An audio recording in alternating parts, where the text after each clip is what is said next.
Alright guys, hope you're all keeping okay. Nice simple one today. It's all about the cooking this one, not about the ingredients. Crumpets.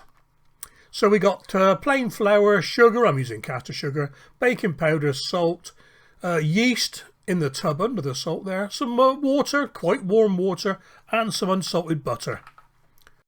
And I think we've got a guest appearance from Digella just towards the end.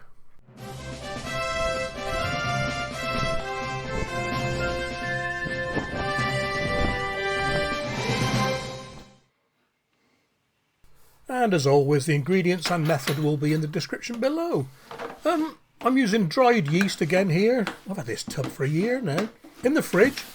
And with any yeast recipe, I always want to start it off first. Get it going. You never know, get to the end of the recipe and the yeast doesn't work and you've ruined the lot.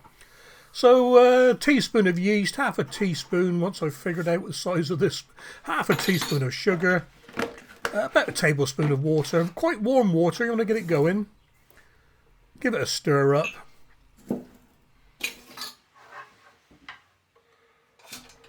And then in a warm place for about, I don't know, just 5 minutes just to prove that the yeast is working. If I need somewhere warm, I just usually warm up the combi microwave oven I've got. Lowest heat, about 60 degrees, and stick things in there. While the yeast is proving itself, we get on with the rest. 150 grams of plain flour. And in with half a teaspoon of salt. Give it a bit of a stir in. And I've checked on the yeast and it's foaming away nicely, so in with 200 ml of warm water.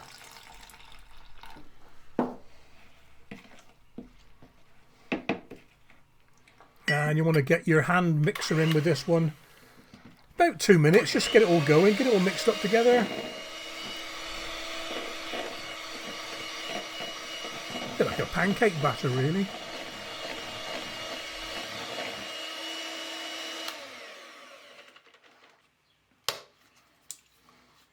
And when it's all mixed in, add a teaspoon of baking powder.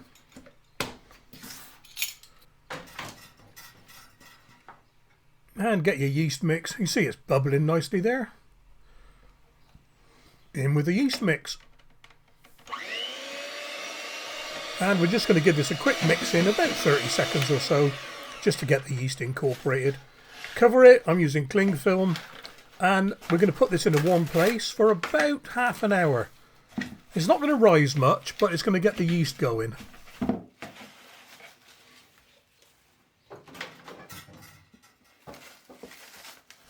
And here we are after half an hour. You can see there's a nice lot of bubbles forming on the top there. So let's get cooking. Okay then, pan on a reasonably high heat, start off with. And what I've done, I put a knob of butter on the fork for the sizzle test later on. Just greasing the frying pan, even though it's non-stick, I still like to grease it. And oil, grease up your crumpet rings or whatever you're using. Cookie cutters work. In hindsight, I wish I'd bought non-stick.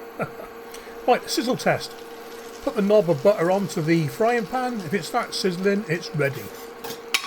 In with the rings. I just wiggle them around a bit, make sure they're flat on the bottom.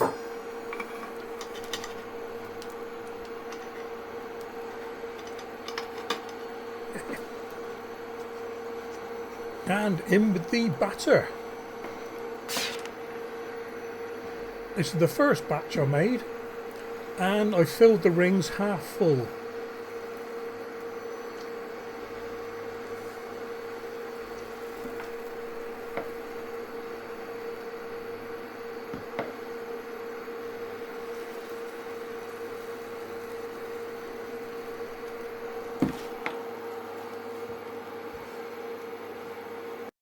And it's just a case now of waiting for the bubbles to rise. And as they reach the surface, they pop. And if the surface starts drying out a little bit, you can pop them yourself. Very, very therapeutic. Turn the heat down. You don't want to burn the bottom. And shake them out. Turn them upside down. You want to do the other side, the top side, about 30 seconds to a minute, just to give them a bit of colour. You don't want anemic crumpets.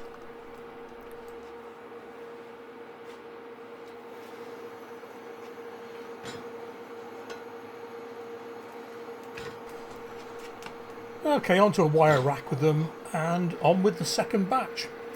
The second batch I did a bit, I filled the rings a bit fuller. About 3/4 maybe.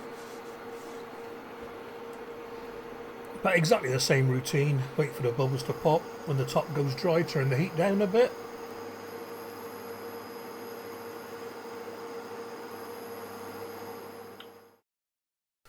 And here's 4 of the 6 still cooling down. When they've cooled down totally, put them in a container or wrap them up. I wrapped them in kitchen tissue, I did. Because you want to leave them overnight and eat them next day toasted. And by way of comparison for the visuals and the taste test, I've got some Warburton's crumpets on the left there, my second batch in the centre, and my first batch, the thinner ones, on the right. So I just picked one of each to go into the grill. The bottom side I did for about 3.5 minutes, and the top side for about 2.5–3 minutes. Oh, and I've just heard that Digella wants to have a quick word. Hi, Digella here.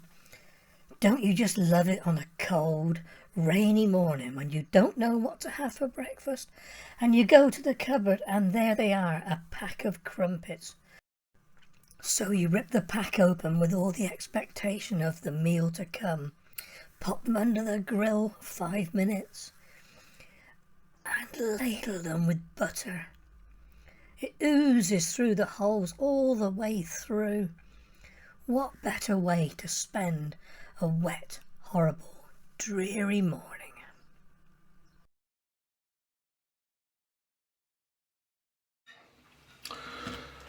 Right, Warburton's first.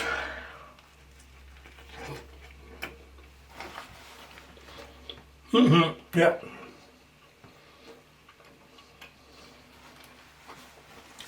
Lovely. Probably why it's the most popular crumpet in the UK. Right, batch number 1 of mine. A bit thin.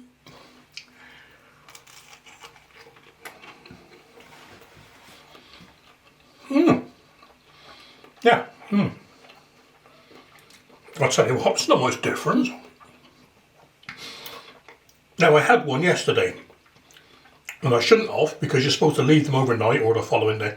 It was very doughy, and that taste has totally gone now. So, batch number 2.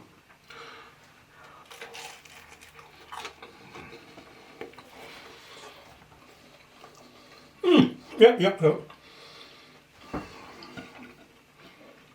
Good. Yeah, you can see the holes through them all. I think I prefer the thinner one actually. More of a pie glut than a crumpet. Oh, there you are. I've got a few left for tomorrow's breakfast.